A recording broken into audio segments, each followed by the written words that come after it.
Oh, I gotta sign in the chat. That's so weird. Sure. Sorry, y'all. Ha! I don't even know why I did that. Yo, we here. I gotta do this weird sound. Oh man, I swear to God, bro. Dos mujeres, un camino. Dos mujeres, un camino. Okay, never open. I'm trying to. Oh, my bad. Ha ha. What up? What's going on? I'm gonna let y'all fall in here. Nobody falls in here. Nobody does. I'm not known on YouTube. Just know me. Let me pin the comment.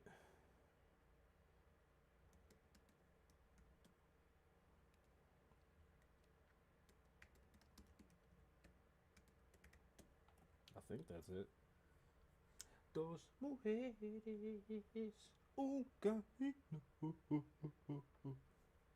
That shit, it's such a great song, bro. Such a great song. Excuse me. I smoked. I'm sorry, y'all. Can y'all even hear me? Damn, the mic ain't even picking up, is it? Oh, it is. My bad, it's just not by me. I'm trying to sign in so I can chat with y'all. For some reason, it wants me to open a whole different window that I can't chat just right through OBS. I didn't know that. I'm still learning. Y'all gotta work with me. You know what I'm saying? Like, at least the streaming side of it, cause like on the other side, we rocking. Bro, is this even it? Yeah, that's it. It shows how much I use this shit. I really don't use any of this. Yeah, it's still Kasabian Lavoe. All right. To donate, I'm putting the Cash App up there. Appreciate y'all. That's me. Ha, Lavo. Can I pin it? Nope. Can I pin it? Nope. So frustrating. OBS. Why? Just let me do the YouTube in there. What does it matter? All right, yo. All right, y'all ready? Let me crack it off on the pod. We're partying. We're partying. If you haven't seen City on the Hill, that's a great show. I think it's Showtime. Maybe Cinemax. I don't know. I don't watch TV much, but I saw that. That shit was dope. Y'all can't hear this if you on YouTube. So head over to the podcast version of the podcast. Just the audio. Y'all can hear it. Boom, boom. Such a good song. I wish I could hear it. I'm the devil. If ever there was such a thing. What you sing? I want to sing the song, but M killed this shit. Involved in murders, forensic science couldn't solve. Giant set of balls. Killed that.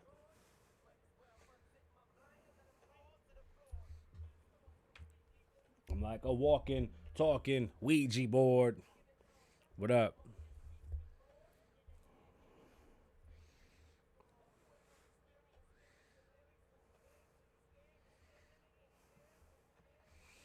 It's Kasabian. Kasabian Lavoe Show. What's going on, beautiful people? You can see my hand in the thing, turning things. I mean, that's cool. Welcome to the Kasabian Lavoe Show. It's Tuesday. You know what I want to start doing? Oops. I want to start doing, let's check the spelling. I want to start telling y'all today. Today's Tuesday, December the 8th, right? Welcome to episode 135 of the Kasabian Lavoe Show. My name is Kasabian Lavoe, and I love saying what's going on, beautiful people, because it's just, I hope it makes you smile. I smile inside because my face always looks like I'm very mad. I'm really not that mad. I'm not mad ever, really. Not anymore. But we're going to get into it. Welcome to the Kasabian Lavoe Show. Head over to klavo.com. Stream some music, download some music, make a purchase, whatever you want to do. We appreciate you. We thank you. If you haven't purchased, you know, just stream. Fuck, excuse me. Just stream some of the songs and share them on your social medias, please. We appreciate you. Head over to Popple. What's Popple? I'll show you. Now I gotta sneeze. I can't make this shit up. Excuse me. I'm sorry. Man, what is wrong with me? I'm falling apart, y'all. Beg my pardon. You see my totally cute case? All right, so this is Popple. Boom. Oh, shit. I'm in a silly mood. My bad. God damn it. All right. And we're just going to cut, and we're going to do that again. Hey, you guys heard of Popple? That's Popple. What's Popple? Uh-oh. Somebody popped me. Uh-oh. I'm still dying. Look at that. That's Popple. Popple's a digital business card. Listen, I'm an entrepreneur. Everybody knows this. I love starting businesses. I'm a realtor. If you didn't know and you're looking for a house, look for Kasabian. I'm still choking. I'm doing my best I can to get through this. In the digital age and in a post-corona world where you really don't want to touch other people's things and have like too much hand-to-hand contact, get a Popple. Have your clients Popple you. It's the best thing ever. It really has everything on it, and it's right away. Somebody really needs your information. They're going to get all your socials, your phone number, email, and anything else they need. You can add websites. You can customize things so they can have different links to whatever you have, wherever you have your things. Now, why is that awesome? Because business cards get thrown away. And right now, honestly, I haven't handed out a business card all year. So let me help you save some money. Head over to popple.co. That's popl.co. Use Kasabian Lavoe at checkout and save 20%. That's my gift to you. Merry Christmas from the Kasabian Lavoe Show. Make sure you donate to the Cash App. Every time you donate to the Kasabian Lavoe Show, it goes to feed 5 Puerto Rican kids. My mic sounds funny. Can anybody tell me why? Who is touching my mic? Now you got me finger fucking around with the thing. Oh, shit, sorry. The algorithms, Duke. The algorithms. I'm hype. Like, I'm mad hype. And, like, the show is going to be mad mellow. I went through, like, 4 different songs until I finally picked one. Make sure you get Popple. Head over to popple.co. Get you a Popple. I mean, you save 20%. They're not even expensive. If you think about it, you got to buy business cards continuously. With Popple, you get 1, 2, because they come in different colors. You can use ones for one business, one for another business. And like I said, I'm helping you save some money. It's always good. For, marketing, the cheaper the better. Because that shit's expensive and it is not fun when it doesn't work. Business cards is a swing and miss. They're sticky. It's very sticky. I always get the wrong type of phone calls because of my business cards. Like the wrong people hit me up, like they're not clients. Yo, I got a weird, I don't know what it is. Ever since the whole internet thing, everything's been sounding like just straight ass. I don't know. I can't figure it, guys. I'm not having a good day. I didn't have a good day yesterday. That's why we didn't even come on. Like, I'm going to be completely honest. We kind of just shit the bed yesterday and said, fuck it. And honestly, nothing's happening. I don't know why I turned this on. Nobody ever stream chats with me. But I just like the way it looks. I might just get rid of this. You can't see me squiggling the mouse. I don't know why I did that. I swear I'm going to learn how to do this damn, this whole streaming thing. So what's going on in the rap industry, guys? Are rappers not getting paid? Like, all these streams, I don't understand them. Not many people do. So if anybody really knows what streams are worth and how they work, I would love to hear from you. Oh, that's another thing. We're going to start taking phone calls so y'all can call in and give input. I would really like to have conversations with people that are listening. And I think it'd be cool to have your input. Teach me. I want to learn. So it seems like rappers are really getting into a lot of issues these days in an industry where money seems to be just fucking flowing abundantly. You don't even have to be good. And to see rappers getting caught up, like the whole G Herbo thing, like, I know it might be people around him, it might not necessarily be him. Hopefully it isn't him, because I just don't see what's the point. Like, this kid's had money for fucking ever, like before the music type shit. You know what I'm saying? And most of them do. Most of your favorite rappers have had money prior to becoming successful in music because they're go-getters, they're hustlers. You know, they're gonna do what they got to do. But it makes you think, you know, with labels making so much money today, why aren't artists, making even more money? You know what I'm saying? Like, you should be, shit. If you look back to the 70s and 80s, them rappers wasn't making shit compared to what's getting made today. And it's pretty disgusting. It really is. because fucking money, bro. It's nuts how much money it is. But I'm not here to talk about that. I'm just here to talk about what's going on with these guys. Why they around those people? Like, I feel like we're missing a lot of OGs. Like, we got dudes making money and they staying in the hood. Like, it was hard for me to leave. So I could relate. Like, I understand. I cried for 2 fucking weeks when we moved into our first house. Like, I bought my first house. I should have been happy as shit. Like, I did not deserve to be in a house that big. And I was just so excited to have it. But at the same time, I was so hurt because I'm out the hood. Like, I felt like I wasn't going to be hungry. And I said that. I was like, yo, it's going to be really hard for me to be hungry from here out because this shit paid off. And although it did take some time to build up, it was kind of fast. And being that comfortable really, it took away some of the hunger. And honestly, you can get the best, well, I mean, in my opinion, you get the best art when you're struggling, you know, like when it's dire to make it good. It's hard to make it good when you don't need it to be.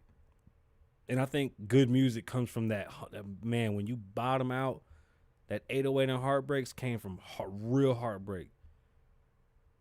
You know, you get certain projects from certain people, you go, damn, that's the one. And that's in my opinion. I feel like now, these guys are making so much money so fast that I can't believe they can still make music. I give them props, but there's a lot of artists who get so fucking boring after they make money. And rap is boring anyway. Like, if you watch a rap show, you don't really get too excited after watching one. It's hard to watch. Tell them to not bring their friends on stage. It's hard to watch. I'm a rapper, I know. It's okay. But I am curious, what's going on out there? Why are they dealing with scammers? What is the point? Why did Meek Mills give those kids just $20 while he was in a $500,000 car? These are questions that I have, or these are questions that I need answers for. Damn it. But the hip hop police is a real thing. So for people that don't know what the hip hop police is, there's literally a whole police force in New York City that was designated to watch these rappers. You know, some of the music is real. Some of the music might be, just storytelling and just good writing, or you have people around you that put you on and taught you some things. And, you know, the police ain't take too kindly to that shit when you talking about, you know, killing people and doing things, and they can start investigating and really tying things together. And they did. And people started getting locked up for it. There was Fed indictments. There was this, there was that. I mean, it was nasty for a good long time. And it seems to still be happening. Now, does Tekashi have something to do with it? I don't know. I can't say that. That's weird for me to say that one kid is really causing so much just so many headaches, right? Or so much of a fucking kerfuffle. Like, really, one person is really able to do this? That's fucking insane. But is it happening? I don't know. Why now? Why rappers? Like, there's so much other shit going on. Why y'all worried about what these rappers are doing? That's my question. I gotta stop saying you guys gotta catch me on that.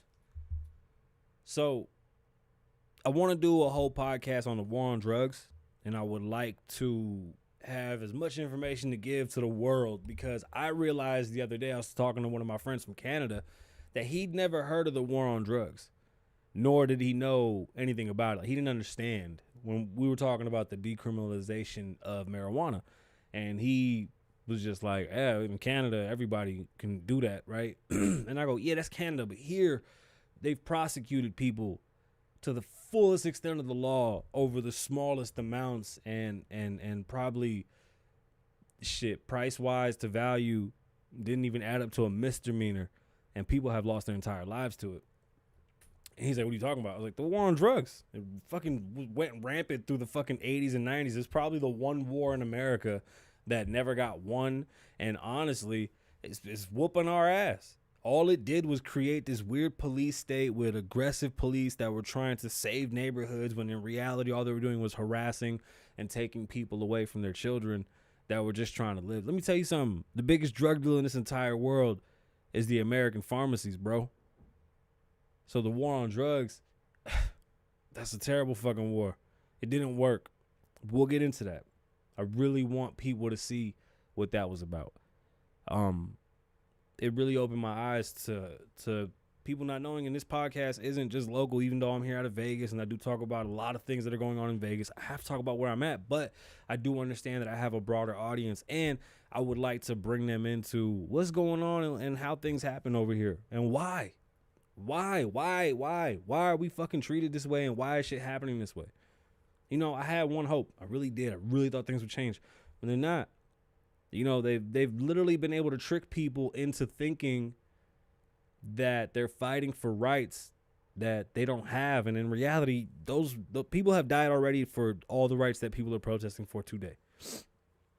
Trust me, I'm with police reform. Y'all know this. I have episodes of this, and we'll get back into that soon enough. I'll do a throwback to what I want to do with the police reform. The war on drugs, though, my bigger issue with the war on drugs, and it's something I've been noticing lately, and I've been talking about it a lot, is that a lot of these young men and grown men obviously didn't have a father in their life, and they do things that are just fucking pathetic, and they shouldn't be done, and there's nobody there to check them. And you're gonna do dumb shit coming up. You need somebody to tell you when you're doing wrong. If somebody cares about you, they're gonna tell you that you're doing wrong, and that's missing in a lot of communities because of incarcerations. I mean, wrongful fucking convictions for years and years and years of just bullshit nothing sentences. And you got boys and girls growing up without a father figure that's there to you know, put that male influence and that male bond and then that male guidance there. I don't care how you feel about this. This is me.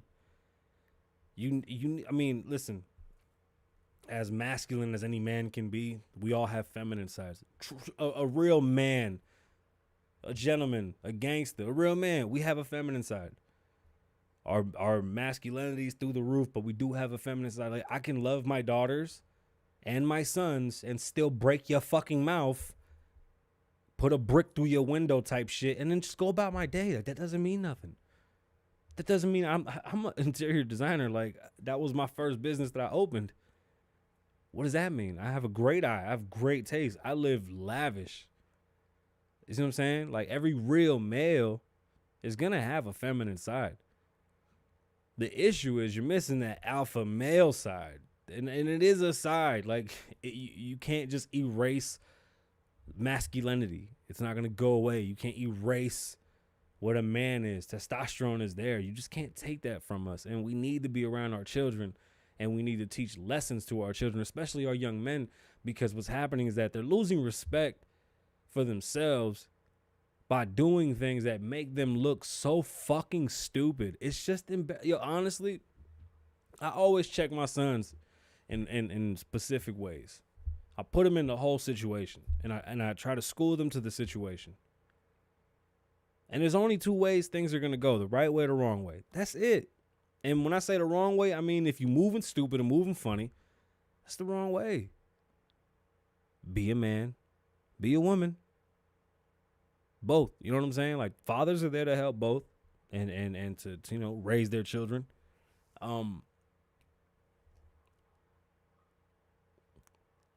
It blows me away. Like, when the fuck it's, you know what's corny? It's corny when dudes, I'm sure females do it too. Maybe there's an equivalent to it, but like when there's two guys and there's one girl, and one guy starts to talk shit on the other guy to look good for the girl, you know, dirty Mac, right? Like, a dirty motherfucker that does that to you is just so corny, right? That's the equivalent to today when people comment on your pictures and like take a jab at you and then gas themselves up. Like, you know how corny you gotta be to talk shit about somebody to make yourself look better? Yo, my guy, I want you to win all the time. If I waste my time to comment on your shit, I'm gonna say something. Yo, that's dope. That's fine. Yo, come fuck with boy. He dope. Woo, woo, you know, shit like that. For everything you do, there's no need for me to be sitting up underneath no other person's pictures talking shit like that. Like, are you crazy? And it's so pathetic. Like, my problem was it was such a shitty blow. Like, what you mean? Like, what? Why even say that? You never comment on anything else, but today you felt like you wanted to say something because you finally got something to say. Because that's another thing, right? They have to literally find one issue to pick. And it's a thing. I've seen this. I've seen young men do this shit a lot online, bro. Like, they literally wait. Like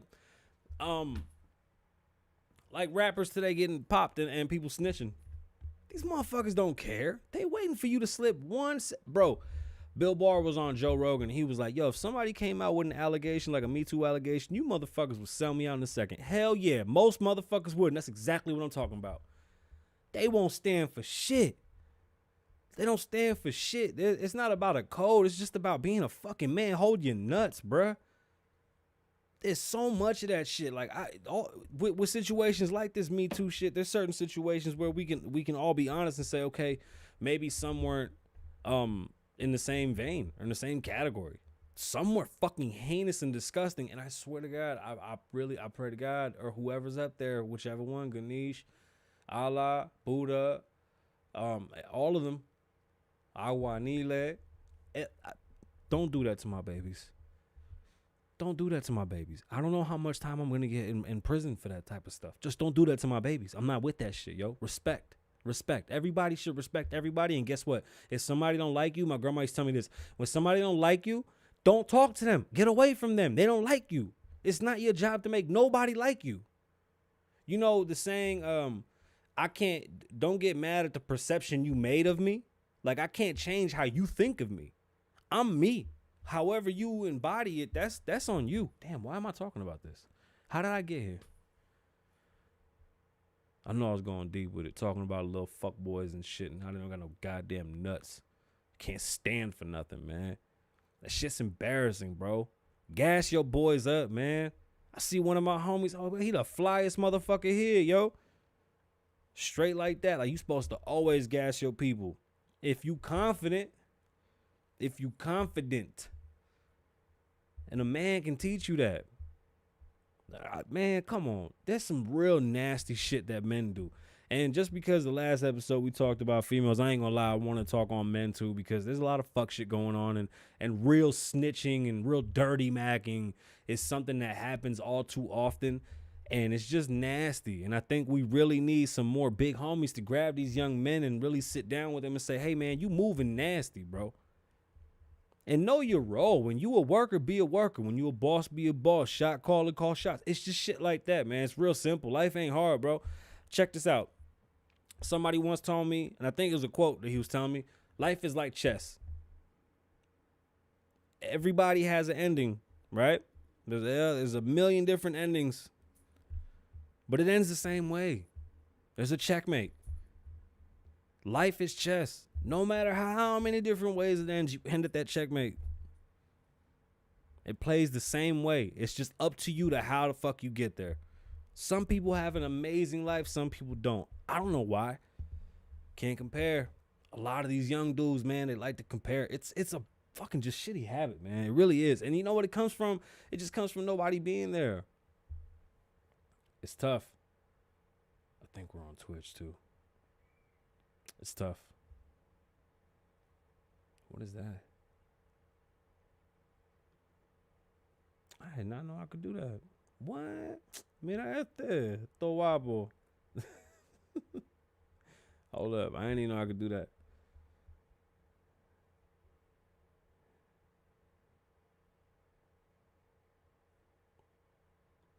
That's fucking hilarious. My bad, y'all. I ain't never seen that. I ain't know I could do that.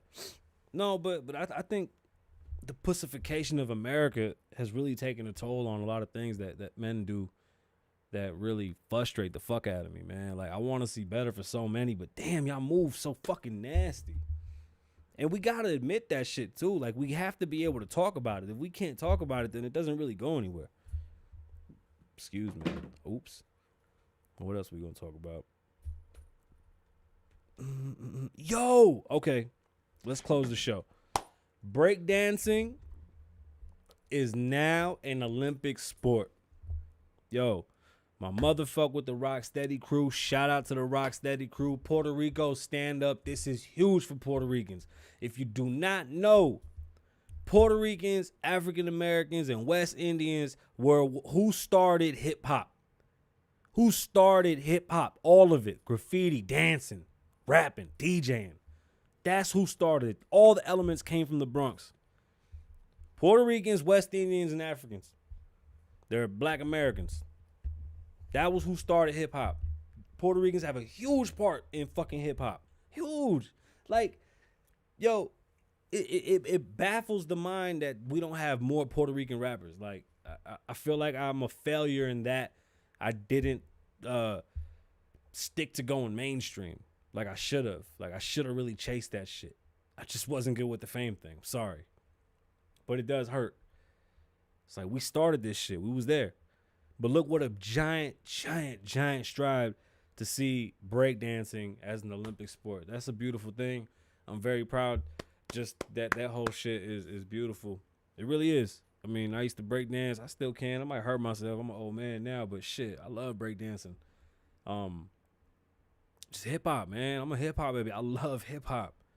I do graffiti. I'm a writer. I love just graph. Like, come on, man. That shit is crazy. Breakdancing is in the Olympics. Like, really think about that. They made it a sport. Like, man, that's crazy. Good for us. I heard Crazy Legs had something to do with that. That's a big deal. Shout out to Crazy Legs. Shout out to everybody that had anything to do with that. That's a beautiful thing, not only for hip hop, but honestly for the culture. This is something